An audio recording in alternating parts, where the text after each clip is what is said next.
The Night of Blood.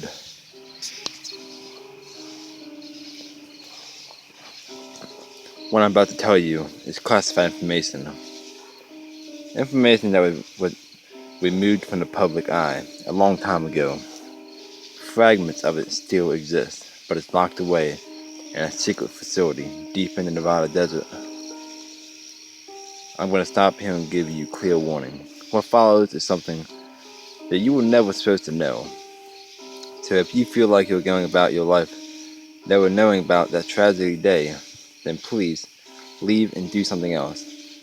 There are many other stories for you to read. There are also a multitude of cat videos, tech reviewers, and mumble rappers on YouTube to watch. You may do anything else if you want to have a more pleasant day.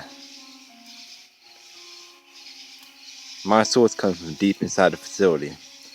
I mentioned earlier, designated Facility 51 of countless around the world. My source remains anonymous, only calling himself or herself X during our communications. That's for the best, as if their superior had found out the punishment would be unthinkable. Last Sunday, X had sent me an email containing what he called one of the stories of the century. As a reporter who had been deep cover with the mafia, crooked government organizations, and propaganda-based news stations, I had seen many stories of the century, and I was told that X didn't have one. I emailed back telling him I wasn't interested. I quite frankly could find my own stories. Later that night, X had replied an email with a single video attachment and the subject line saying, "Watch me." Honestly, I didn't care much for this anonymous person, and I didn't believe that he actually had a good story. I was about to turn off my computer and head and go to sleep, but I didn't. You know when you're about to do something and you have a bad feeling about it, like when you're hungry and about to stand up and go to the kitchen, but the thought of actually doing that makes you sick to your stomach? Like you're hungry, but eating makes you feel like you're gonna throw up. That's how I felt. So instead of going to sleep and going on with my life, I pressed play. I wish I hadn't. The video file was about 3 hours long and with a single stream of shaky cam footage. It was presented as it was recorded, uncut. When I was done watching it, I threw up. Then I threw up again. And then a few minutes later, I threw up again. I didn't know what to do with this. I tried replying to X, but he didn't respond. I transferred the file to my cloud server and went to bed. The night went by slow, and without sleep the whole time I spent in bed, I was thinking about how to deal with the video and the implications it would have on the world. Being the person I was, I could not just ignore this. I needed to do something, but I needed to know more first. Monday morning, I went to work, and as I entered my third floor office, I realized that I was fired. All my stuff was boxed up and ready to go. Apparently, my history with the organizations I outed was unequal. It had never been a problem earlier before I could protest. I was escorted from the building by security. I sat in my car for a while after that. Me being fired had to be about the video. But how did they know? Whoever they are found out about this so quickly.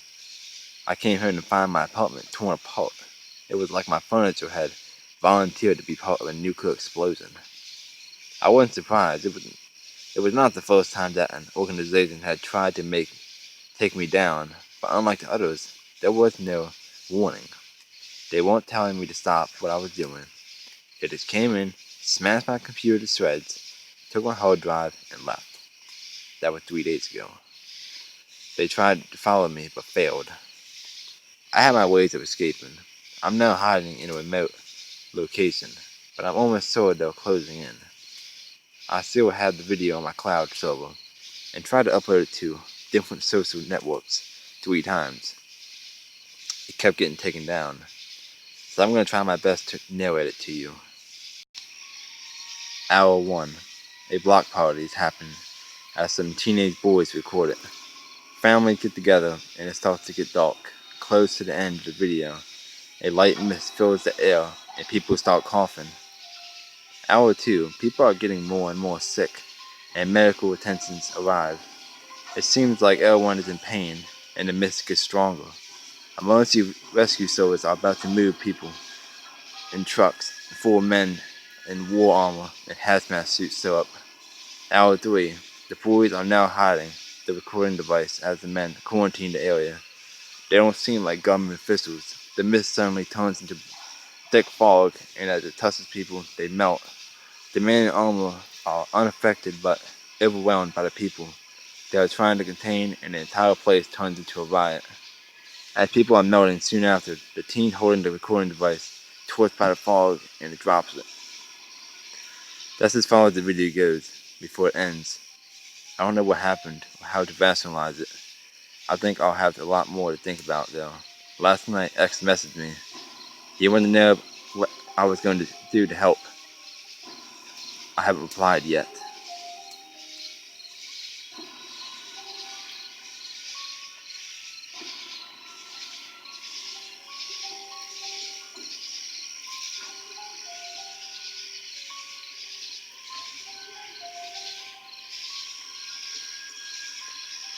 Hey guys, Banner 6.7. That was a pretty creepy story. Pretty interesting. I don't know how true the story is, but it was interesting, I'll admit. That was another story, I'll read it as usual. Hope y'all enjoyed. Thanks.